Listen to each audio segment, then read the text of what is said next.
For some reason or other, the house was crowded that night, and the fat Jew manager who met them at the door was beaming from ear to ear with an oily, tremulous smile.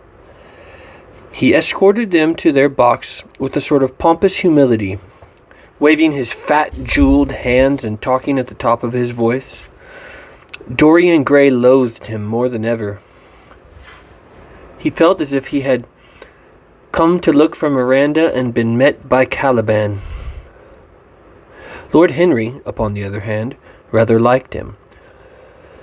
At least he declared he did, and insisted on shaking him by the hand, and assured him that he was proud to meet a man who had discovered a real genius and gone bankrupt over Shakespeare. Hallward amused himself with watching the faces in the pit. The heat was terribly oppressive, and the huge sunlight flamed like a monstrous dahlia with petals of fire. The youths in the gallery had taken off their coats and waistcoats and hung them over the side. They talked to each other across the theater, and shared their oranges with the tawdry painted girls who sat by them. Some women were laughing in the pit. Their voices were horribly shrill and discordant. The sound of popping corks came from the bar. "What a place to find one's divinity in," said Lord Henry. "Yes," answered Dorian Gray. "It was here I found her, and she is divine beyond all living things. When she acts, you will forget everything. These common people here, with their coarse faces and brutal gestures, become quite different when she is on the stage. They sit silently and watch her. They weep and laugh as she wills them to do. She makes them as responsive as a violin. She spiritualizes them, and one feels that they are of the same flesh and blood as oneself." "Oh, I hope not," murmured Lord Henry, who was scanning the occupants of the gallery through his opera glass. "Don't pay any attention to him, Dorian," said Hallward. "I understand what you mean, and I believe in this girl. Anyone you love must be marvelous, and any girl that has the effect you describe must be fine and noble. To spiritualize one's age, that is something worth doing. If this girl can give a soul to those who have lived without one, if she can create the sense of beauty in people whose lives have been sordid and ugly, if she can strip them of their selfishness and lend them tears for sorrows that are not their own, she is worthy of all your adoration, worthy of the adoration of the world. This marriage is quite right. I did not think so at first, but I admit it now. God made Sybil Vane for you. Without her, you would have been incomplete." "Thanks, Basil," answered Dorian Gray, pressing his hand. "I knew that you would understand me. Harry is so cynical. He terrifies me. But here is the orchestra. It is quite dreadful, but it only lasts for about 5 minutes. Then the curtain rises, and you will see the girl to whom I am going to give all my life, to whom I have given everything that is good in me." A quarter of an hour afterwards, amidst an extraordinary turmoil of applause, Sybil Vane stepped onto the stage. Yes, she was certainly lovely to look at. One of the loveliest creatures, Lord Henry thought, that he had ever seen. There was something of the fawn in her shy grace and startled eyes, a faint blush, like the shadow of a rose in a mirror of silver, came to her cheeks as she glanced at the crowded, enthusiastic house. She stepped back a few paces, and her lips seemed to tremble. Basil Hallward leapt to his feet and began to applaud. Dorian Gray sat motionless, gazing on her like a man in a dream. Lord Henry peered through his opera glass, murmuring, "Charming, charming." The scene was the hall of the Capulets' house, and Romeo in his pilgrim's dress had entered with Mercutio and his friends. The band, such as it was, struck up a few bars of music, and the dance began. Through the crowd of ungainly, shabbily dressed actors, Sybil Vane moved like a creature from a finer world. Her body swayed as she danced, as a plant sways in the water. The curves of her throat were like the curves of a white lily. Her hands seemed to be made of cool ivory. Yet she was curiously listless. She showed no sign of joy when her eyes rested on Romeo. The few lines she had to speak. "Good pilgrim, you do wrong your hand too much, which mannerly devotion shows in this, for saints have hands that pilgrims' hands do touch." And a palm to palm is holy palmer's kiss, with the brief dialogue that follows, were spoken in a thoroughly artificial manner. The voice was exquisite, but from the point of view of tone it was absolutely false. It was wrong in color. It took away all the life from the verse. It made passion unreal.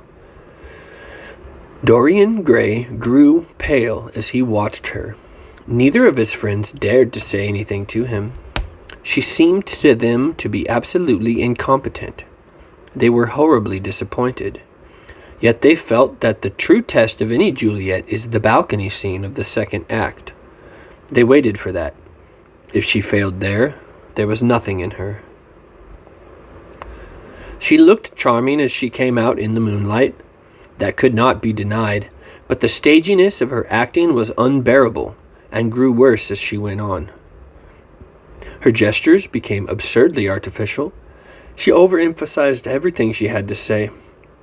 The beautiful passage, "Thou knowest the mask of night is on my face, else would a maiden blush bepaint my cheek, for that which thou hast heard me speak tonight," was declaimed with the painful precision of a schoolgirl who has been taught to recite by some second-rate professor of elocution. When she leaned over the balcony and came to those wonderful lines, "Although I joy in thee, I have no joy of this contract tonight. It is too rash, too unadvised, too sudden, too like the lightning, which doeth cease to be, ere one can say it lightens. Sweet, good night, this bud of love by summer's ripening breath may prove a beauteous flower when we next meet." She spoke the words as if they conveyed no meaning to her. It was not nervousness. Indeed, so far from being nervous, she seemed absolutely self-contained. It was simply bad art. She was a complete failure. Even the common, uneducated audience of the pit and gallery lost their interest in the play. They got restless and began to talk loudly and to whistle. The Jew manager, who was standing at the back of the dress circle, stamped and swore with the rage. The only person unmoved was the girl herself. When the second act was over, there came a storm of hisses, and Lord Henry got up from his chair and put on his coat. "She is quite beautiful, Dorian," he said, "but she can't act. Let us go." "I'm going to see the play through," answered the lad in a hard, bitter voice. I am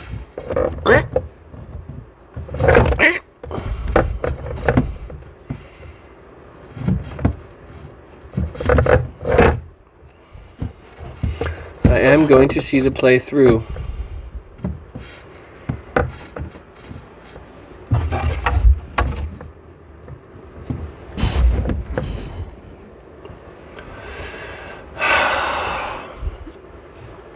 "I am going to see the play through," answered the lad in a hard, bitter voice. "I am awfully sorry that I have made you waste an evening, Harry. I apologize to the both of you." "My dear Dorian, I should think Miss Vane was ill," interrupted Hallward. "We will come some other night." "I wish she was ill," he rejoined, "but she seems to me to be simply callous and cold. She has entirely altered. Last night she was a great artist. Tonight she is merely a commonplace, mediocre actress." "Don't talk like that about anyone you love, Dorian. Love is a more wonderful thing than art." They are both simply forms of imitation, murmured Lord Henry. But do let us go, Dorian. You must not stay here any longer. It is not good for one's morals to see bad acting. Besides, I don't suppose you want your wife to act. So what does it matter if she plays Juliet like a wooden doll? She is very lovely, and if she knows as little about life as she does about acting, she will be a delightful experience. There are only two kinds of people who are really fascinating. People who know absolutely everything, and people who know absolutely nothing. Good heavens, my dear boy, don't look so tragic. The secret of remaining young is never to have an emotion that is unbecoming. Come to the club with Basil and myself. We will smoke cigarettes and drink to the beauty of Sybil Vane. She is beautiful. What more can you want? Please go away, Harry, cried the lad. I really want to be alone. Basil, you don't mind my asking you to go. Ah, can't you see my heart is breaking? The hot tears came to his eyes. His lips trembled, and, rushing to the back of the box, he leaned up against the wall, hiding his face in his hands. Let us go, Basil, said Lord Henry, with a strange tenderness in his voice, and the two young men passed out together. A few moments afterwards the footlights flared up, and the curtain rose on the third act. Dorian Gray went back to his seat. He looked pale and proud and indifferent. The play dragged on and seemed interminable. Half of the audience went out, tramping in heavy boots and laughing. The whole thing was a fiasco. The last act was played almost to empty benches. As soon as it was over, Dorian Gray rushed behind the scenes into the green room. The girl was standing alone there with a look of triumph on her face. Her eyes were lit with an exquisite fire. There was a radiance about her. Her parted lips were smiling over some secret of their own. When he entered, she looked at him, and an expression of infinite joy came over her. How badly I acted tonight, Dorian, she cried. Horribly, he answered, gazing at her in amazement. Horribly. It was dreadful. Are you ill? You have no idea what it was. You have no idea what I suffered. The girl smiled. Dorian, she answered, lingering over his name with long-drawn music in her voice, as though it were sweeter than honey to the red petals of her lips. Dorian, you should have understood. But you understand now, don't you? Understand what? He asked, angrily. Why I was so bad tonight. Why I shall always be bad. Why I shall never act well again. He shrugged his shoulders. You are ill, I suppose. When you are ill, you shouldn't act. You make yourself ridiculous. My friends were bored. I was bored. She seemed not to listen to him. She was transfigured with joy. An ecstasy of happiness dominated her. Dorian, Dorian, she cried. Before I knew you, acting was the one reality of my life. It was only in the theater that I lived. I thought that it was all true. I was Rosalind one night, and Portia the other. The joy of Beatrice was my joy, and the sorrows of Cordelia were mine also. I believed in everything. The common people who acted with me seemed to be godlike. The painted scenes were my world. I knew nothing but shadows, and I thought them real. You came, oh my beautiful love, and you freed my soul from prison. You taught me what reality really is. Tonight, for the first time in my life, I saw through the hollowness, the sham, the silliness of the empty pageant in which I had always played. Tonight, for the first time, I became conscious that Romeo was hideous and old and painted, and that the moonlight in the orchard was false, that the scenery was vulgar, and that the words I had to speak were unreal, were not my words, not what I wanted to say. You had brought me something higher, something of which all art is but a reflection. You have made me understand what love really is. My love, I am sick of shadows. You are more to me than all art can ever be. What have I to do with the puppets of a play? When I came on tonight, I could not understand how it was that everything had gone from me. Suddenly, it dawned on my soul what it all meant. The knowledge was exquisite to me. I heard them hissing, and I smiled. What should they know of love? Take me away, Dorian. Take me away with you, where we can be quite alone. I hate the stage. I might mimic a passion that I do not feel, but I cannot mimic one that burns me like fire. Oh, Dorian, you understand now what it all means? Even if I could do it, it would be profanation for me to play at being in love. You have made me see that. He flung himself down on the sofa and turned away his face. You have killed my love, he muttered. She looked at him in wonder and laughed. He made no answer. She came across to him and stroked his hair with her little fingers. She knelt down and pressed his hands to her lips. He drew them away and a shudder ran through him. Then he leapt up and went to the door. Yes, he cried, you have killed my love. You used to stir my imagination, now you don't even stir my curiosity. You simply produce no effect.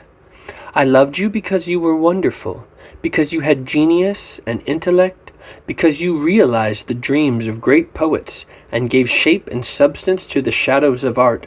You have thrown it all away. You are shallow and stupid. My God, how mad I was to love you. What a fool I have been. You are nothing to me now. I will never see you again. I will never think of you. I will never mention your name. You don't know what you were to me once. Why, once, oh, I can't bear to think of it. I wish I had never laid eyes upon you. You have spoiled the romance of my life. How little you know of love. If you say it mars your art, what are you without your art? Nothing.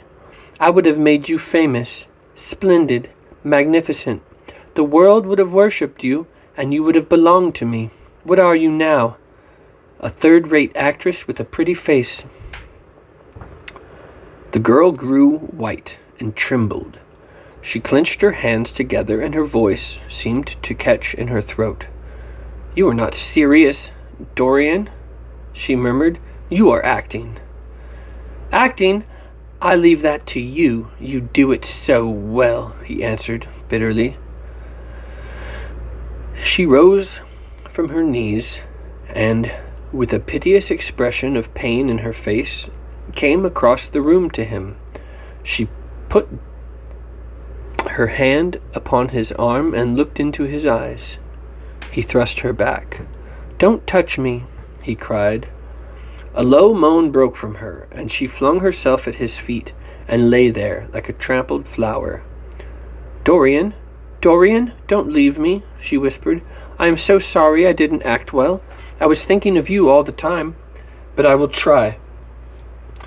Indeed, I will try. It came so suddenly across me, my love for you. I think I should have never known if you had not kissed me, if we had not kissed each other. Kiss me again, my love. Don't go away from me. I couldn't bear it. Can't you forgive me for tonight? I will work so hard and try to improve. Don't be cruel to me because I love you better than anyone in the world. I love you better than anything in the world. After all, it is only once that I have not pleased you. But you are quite right, Dorian. I should have shown myself more of an artist. It was foolish of me, and yet I couldn't help it. Oh, don't leave me. Don't leave me. A fit of passionate sobbing choked her. She crouched on the floor like a wounded thing. And Dorian Gray, with his beautiful eyes, looked down at her, and his chiseled lips curled in exquisite disdain. There is always something ridiculous about the passions of people whom one has ceased to love. Sybil Vane seemed to him to be absurdly melodramatic. Her tears and sobs annoyed him. "I am going," he said at last in his calm, clear voice. "I don't wish to be unkind, but I can't see you again. You have disappointed me." She wept silently and made no answer, but crept nearer to him. Her little hands stretched blindly out and appeared to be seeking for him. He turned on his heel and left the room.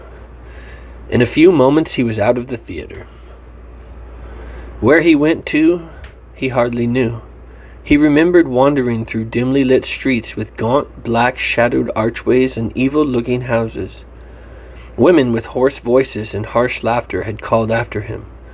Drunkards had reeled by cursing and chattering to themselves like monstrous apes. A man with curious eyes had suddenly peered into his face and then dogged him with stealthy footsteps, passing and repassing him many times. He had seen grotesque children huddled upon doorsteps and had heard shrieks and oaths from gloomy courts.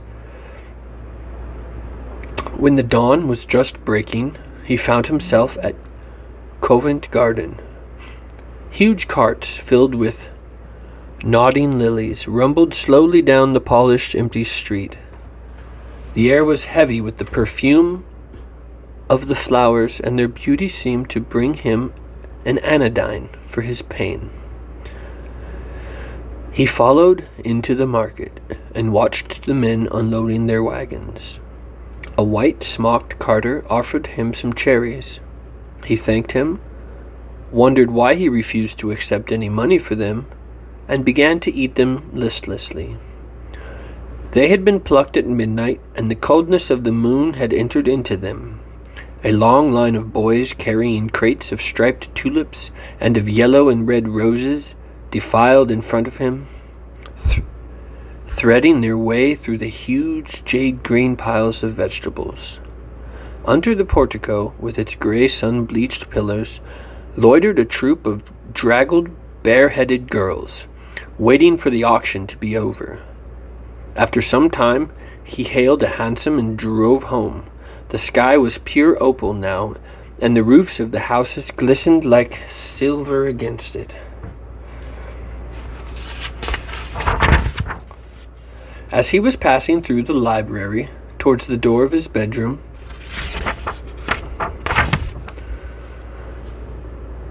his eye fell upon the portrait Basil Hallward had painted of him. He started back in surprise and went over it and examined it. In the dim, arrested light that struggled through the cream-colored silk blinds, the face seemed to him to be a little changed. The expression looked different. One would have said that there was a touch of cruelty in the mouth. It was certainly curious. He turned round and, walking to the window, drew the blinds up. The bright dawn flooded the room and swept the fantastic shadows into dusty corners, where they lay shuddering. But the strange expression that he had noticed in the face of the portrait seemed to linger there, to be more intensified even. The quivering, ardent sunlight showed him the lines of cruelty around the mouth as clearly as if he had been looking into a mirror after he had done some dreadful thing.